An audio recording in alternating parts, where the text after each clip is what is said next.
RM jam gadang yang di Jalan Pangin Ratu 16 Ulu, punya Makrup Sabtu, sudah dibobol maling. Kejadian itu diketahui oleh korban pas dirinya datang ke tempat usahanya, lalu selik kondisi rumah makan sudah berantakan. Saja korban memeriksa barang-barang di jero rumah makannya, di mana TV sama peralatan masak yang ada di jero rumah makan lah ada katik lagi. Kejadian ini terjadi saat para pegawai rumah makan lah mudik galau ke kampung halamannya, sehingga rumah makan pun tutup. Pelaku yang beraksi di kejadian ini sudah merusak jendela. Nak berangkat jam 10 ini, rupanya dia berangkat jam setengah 5 kemarin.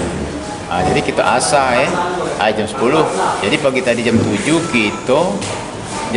kita masuk, rupanya dia cuma kita sudah asa kan barang-barang itu sudah kita masuk ke kamar. Ternyata kamar itu dibedat juga. Jadi dia waktu berangkat itu tidak ngomong lagi sama kita, langsung berangkat. Rupanya berangkat jam 5 dia. Karyawan gitu tuh. Iya. Atas kejadian tersebut, Makrup Sabtu selaku pemilik rumah makan mengalami kerugian sebesar 15 juta rupiah. Untuk selanjutnya guna mengungkap kejadian, Makrup Sabtu bikin pengaduan di Polresta Palembang. Abidin Ryanto, PAL TV.